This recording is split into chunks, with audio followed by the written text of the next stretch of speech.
This is your only source for news. CNN Primetime begins now. Here's Campbell Brown. It seems to defy logic. A suburban mother driving the wrong way in a minivan full of kids slams head-on into an SUV in broad daylight. 8 people were killed in that accident last week, and then came the horrifying news that the mother was drunk on the equivalent of 10 shots of vodka and that she had smoked marijuana. Could she have hidden her drinking, her drug use from her family? That's tonight's big question. Howard Samuels, Executive Director of the Wonderland Drug Treatment Center, with us. CNN legal analyst Lisa Bloom and Dr.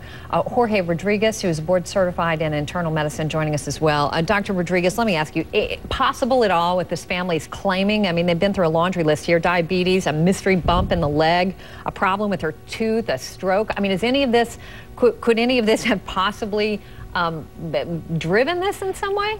Well, let me tell you, from what I've seen from the autopsy reports, I don't think that's possible. You can't ignore the evidence of the fact that there was 2.5 legal limits of alcohol in this woman's blood. But more compelling, there was approximately 6 grams of alcohol in her stomach, which meant that she must have consumed alcohol at least within half an hour to 1 hour of the accident. And otherwise, there was no sign of stroke on autopsy in the brain. There was no hemorrhaging in the brain. And diabetes, even if you have low blood sugar, you probably wouldn't have gone for 2 miles driving on the wrong side of the road. So the evidence that I've seen, Campbell, does not coincide with anything other than alcohol use. Not to mention what was in her blood or what was in her stomach, Howard, as Dr. Rodriguez just said, but also a bottle of vodka found at the crash site.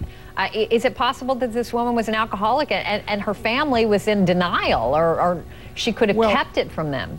I mean, Campbell, this is such a classic case of denial of alcoholism being played out on the national stage.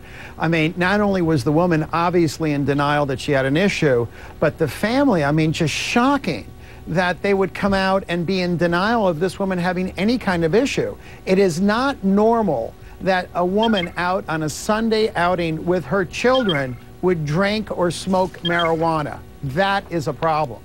A terrifying problem. Lisa, this accident killed 8 people, and to Howard's point, there's some talk of a civil suit, and this family could theoretically be on the hook, I guess, for a lot of money. Is that why we're hearing some of the things come from them, which sound like excuses, obviously? Well, I'm sure that there will be a wrongful death case against her estate. I don't know how much money is in the estate, and now that the family has an attorney, they're trying to come up with alternate theories for the crash. Look, they're going to have to argue that the toxicology is just completely wrong, that the police planted that information, there's massive lab error, and that's extremely unlikely, especially given that there will never be a criminal trial here because the mom who was driving is deceased. So it doesn't make any sense that the police would have misbehaved in any way. What does make sense is there's an empty bottle of vodka in the car, there's vodka in her stomach, there's high levels of blood alcohol in her and THC from the marijuana. She ingested the alcohol, she ingested the marijuana, and the family either didn't know, didn't want to know, or they're fabricating at this point. And Howard, just to follow up on your other point, I mean, you hear the family say she was a good mother, she never put her children in danger. I mean, do addicts realize, I guess, the risk that they're taking? You know, Campbell, I work with a lot of mothers who are alcoholics, and they drive their children drunk. And they're good mothers, but when you drink, you're not a good mother, and you become insane, and you do horrible things. And I have a lot of mothers in my practice today that are sober, but live with that shame and guilt of what they did under the influence of alcohol. Guys, we got to end it there, but many thanks. Dr. Rodriguez, Howard Samuels, and Lisa Bloom, as always, thank you.